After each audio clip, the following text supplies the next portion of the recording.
2020 yılı 1. ayının 6. günü astronomiya sohasidagi muhim uchurlar tarqalishga boshladi. Bu bo'lsa NASA test teleskopining insonlarning o'ltiraqlashiga mos keladigan tunji planet TOA 700 ni bayqaganligini jakarladi. Amaliyotda Quyosh sistemasi sirtidagi sayyorlarni ko'p yil kuzatish jarayonida insonlar yashashga bop keladigan nurg'un sayyorlarni bayqagan bo'lsa-mu, ammo TOA 700 yer shariga eng yaqin bo'lib faqat 100 nur yili keladi ekan. Bu kelgusidagi ma'lum bir kunda insonlarning bu sayyorda turishiga zo'r umid ato qilgan. Bundaqda insonlar uni zodi qandoq bayqagan, buning uchun testning boshlab ko'rishga to'g'ri keladi. 2018 yili 4. ayning 8 kuni test teleskopi qo'yib ko'rildi. Amerikaning uni bo'shliqqa qo'yib ko'rishdagi asosli maqsadi 300 nur yili ichida insonlarning o'ltiraqlashiga mos keladigan planetni tepish bo'lib, testning asli ismi Lincoln sistemasi sirtidagi sayyorlar charlash sun'iy amroy bo'lib, ismidilla uning sayyorlarning turg'u yulduzlarni cho'rdab orbitalik aylanishdan iborat ishni tekshirdiganligi chiqib turdi. Odatdagi qoidadan foydalanib sayyorlar turg'u yulduzlarning oldi tarafidan o'tganda bir qism nurlarni to'sdiganligi sababli turg'u yulduzlarning yo'qlik darajasini tuvallatib o'tadi.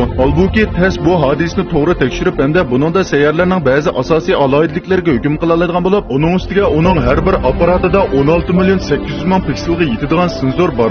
24 graduslik bulongni bevosita qoplab hamda butkul olamni atrofliq ko'rsatadi ekan. Uning 2 yilga cho'zilgan aylanish jarayonida oxiri zo'r bayqash bo'ldi. 1. ayning 6 kuni Amerika astronomiya ilmiy jamiyatining 235-qatimliq yig'inida NASA testdan foydalanib insonlarning o'ltiraqlashiga mos keladigan tunji sayyorni bayqaganligini jakarladi. Bu planet taxminan 100 nur yili yiroqlikdagi Shamshar baliq yulduz turkumiga joylashgan bo'lib, u TOA 700 yulduz deb nomor qo'yilgan 3 sayyorning biri ekan. TOA 700 bo'lsa Quyoshdan uzun umr ko'radigan qizil patak yulduz bo'lib, ichidagi ikki sayyora TOA 700b va TOA 700c ayrim holda tog' jinslari va gazolatdan tarkib topgan yulduz. Uning ustiga turg'u yulduzlar bilan bo'lgan arliqi bek yaqin bo'lib, insonlarning o'ltiraqlashiga mos kelmaydi ekan. Ammo TOA 700d nisbatan talalik bo'lg'achqa, uning o'rni dal eng sirtidagi xilvat joyda bo'lib, ammo uning turg'u yulduzni cho'rida bir qatim aylanish davri bir qadar tez, taxminan 37 yer shari kunida bir qatim aylanib chiqadi ekan. Bu agar insonlar bu planetga ko'chib borsa, har 37 kunda bir qatim yangi yilni kutib olganligimizga vakillik qiladi.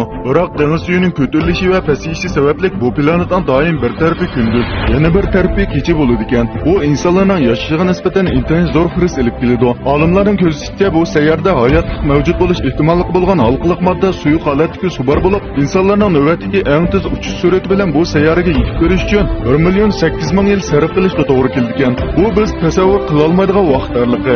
O'ylab boqaylik, faqat yer sharining 100 nur yili doirasida biz yushinib turgan sayyorlarni bayqadik. Hamda diametri 100 ming nur yili keladigan samo yo'li sistemasida yana qanchalik yuqori darajalik madaniyatning borligini o'ylab boqaylik.